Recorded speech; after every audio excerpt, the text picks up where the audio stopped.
Hello दोस्तों, मैं कृष्ण कुमार यादव और हम पढ़ रहे प्रश्नावली 5.3। ठीक है दोस्तों, तो इसमें प्रश्न नंबर 17 तक पढ़ चुके हैं। अब हम पढ़ेंगे प्रश्न नंबर 18, जो कि बहुत ही इंटरेस्टिंग है और बहुत ही अच्छा प्रश्न है। ठीक है दोस्तों, तो देखो हमें क्या दिया गया है कि केंद्र ए से प्रारंभ करते हुए हमें क्या दिया गया है कि ये कोई आपको देखो चित्र दिखाई दे रहा होगा। इसमें ये जो बिंदु ए है ये क्या है, केंद्र मानना है। तो केंद्र किसका होता है, एक वृत्त का केंद्र होता है, क्योंकि इसमें वृत्त की बात हो रही है। तो ये क्या है, एक वृत्त का केंद्र है। ठीक है दोस्तों, अब क्या कहा गया, केंद्र ए से प्रारंभ करते हुए बारी बारी से केंद्रों ए और बी, केंद्रों का मतलब क्या होगा, यहाँ पर एक से अधिक केंद्र हैं। तो यहाँ पर कौन कौन से केंद्र हैं, केंद्र ए और बी।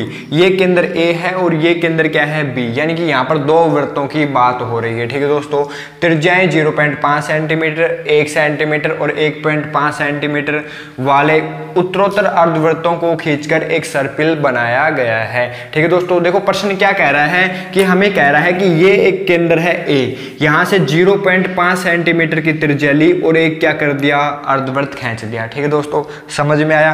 अगला हमारा केंद्र है बी, बी से हमने क्या किया, 1 सेंटीमीटर की त्रिज्या ली और हमने क्या किया, एक अर्धवृत्त खींच दिया। ठीक है दोस्तों, ये क्या कर दिया, हमने एक अर्धवृत्त खींच दिया। तो ये क्या हो गया हमारा, जो जिसके परिमाप क्या दिया गया है, L2 दिया गया है। ठीक है, तो बी को केंद्र मानकर हमने क्या कर दिया, 1 सेंटीमीटर की त्रिज्या लेकर एक अर्धवृत्त खींच दिया। इसी प्रकार आगे क्या किया, एक को केंद्र मानकर हमने 1.5 सेंटीमीटर की त्रिज्या लेकर एक अर्धवृत्त खींच दिया। इसी प्रकार आगे क्या करेंगे, उत्तरोत्तर यानी एक के बाद एक, पहले एक बार इसको केंद्र मानना है, दूसरी बार इसको केंद्र मानना है। ठीक है दोस्तों, अगली बार क्या करेंगे, बी को केंद्र मानेंगे और 2 सेंटीमीटर की त्रिज्या लेंगे और एक अर्धवृत्त खींच देंगे। ठीक है दोस्तों, ये कब तक चलता रहेगा, 13 क्रमागत सर्पिलाकार आकृति बनानी है। कितनी आकृति बनानी है हमें, 13 क्रमागत सर्पिलाकार आकृति बनानी है। अब देखो हमें प्रश्न में क्या दिया गया है, हमें क्या दिया गया है, प्रश्न में कहा गया है कि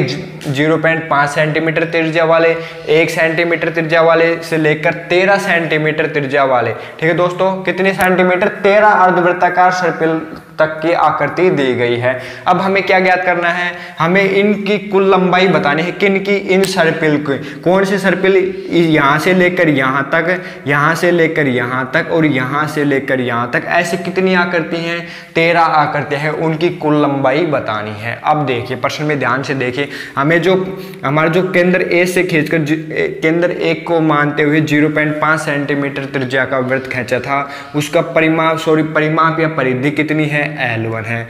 1 सेंटीमीटर वाले त्रिज्या वाले वृत्त की परिधि कितनी है, L2 है। यहाँ पर ये सभी अर्धवृत्तों की बात हो रही है, न कि वृत्तों की बात हो रही है। ठीक है दोस्तों, और 1.5 सेंटीमीटर त्रिज्या वाले अर्धवृत्त की परिधि L3, इसी प्रकार L4 और L13 तक है हमारे पास। ठीक है दोस्तों, तो हमें प्रश्न में क्या पूछा गया है कि इन सर्पिलों की आकृति जो लंबाई है इनका योग बताना है, यानी हमें क्या बताना है, L1 plus L2 plus L3, और कहाँ तक है ये, 13 तक हैं। कितनी सर्पिल हैं, 13 सर्पिल हैं, तो इनका हमें योग बताना है। ठीक है दोस्तों, समझ में आ गया।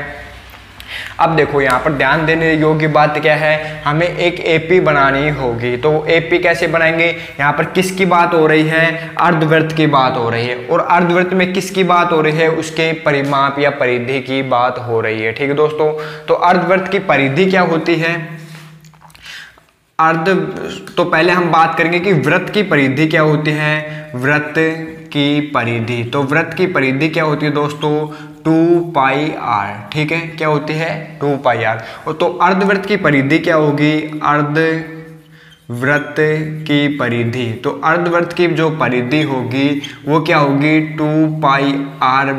इसको किससे गुणा करेंगे, 1/2 से गुणा करेंगे, तो अर्धवृत्त की परिधि क्या होगी हमारी, πr होगी। ठीक है दोस्तों, इतनी बात समझ में आई।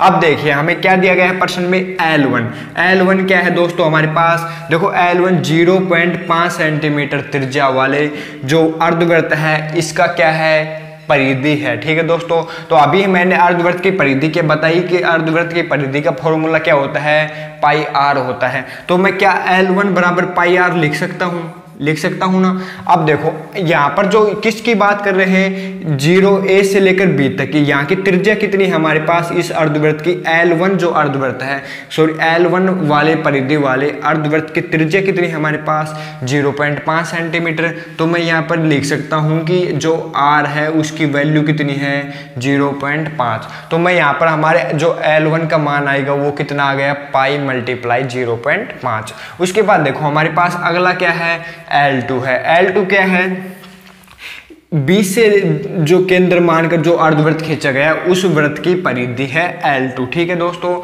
तो L2 बराबर क्या है हमारे पास, ये देखो मैं इसको R1 मान लूँ तो इसको क्या मान लेंगे हम, पाई R2। ठीक है, तो देखो पाई और R2 की वैल्यू कितनी है हमारे पास, जो L2 है इसकी त्रिज्या कितनी होगी 1 सेंटीमीटर, क्योंकि हमें क्रमागत दी गई है, तो ये हो गया पाई मल्टीप्लाई 1 सेंटीमीटर। ठीक है दोस्तों, समझ में आ गया। इसी प्रकार क्या होगा L3 बराबर क्या हो जाएगा, पाई R3।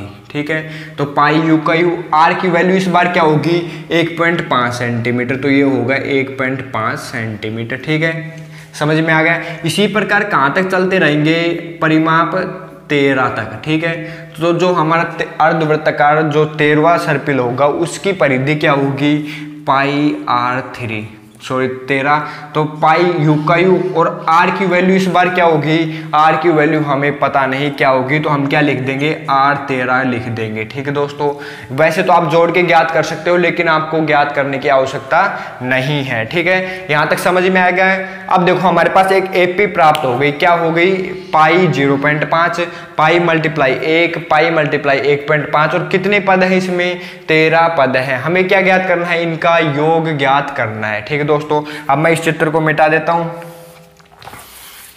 अब देखिए बहुत ही अच्छा प्रश्न था ये, और बहुत ही आसान भी है। आपको केवल क्या करना है, इसका केवल क्या करना है, हमें AP बनानी है। तो हमारे पास क्या AP प्राप्त हो गई, AP प्राप्त हो गई हमारे पास। L1 की वैल्यू कितनी है 0.5 पाई, L2 की वैल्यू कितनी है, L2 की वैल्यू हमारे पास पाई।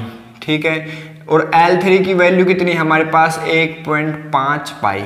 इसी प्रकार क्या कितने पद है हमारे पास, 13 पद हैं। तो अब मैं यहाँ पर लिख सकता हूँ कि N की वैल्यू कितनी है 13 है, A कितना है हमारे पास 0.5 पाई।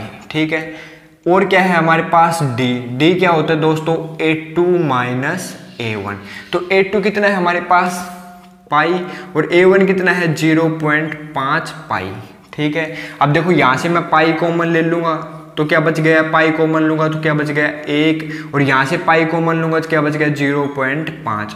तो D की वैल्यू क्या आ गई हमारे पास, 1 में से 0.5 गया तो कितने बच गए 0.5, और ये क्या है पाई।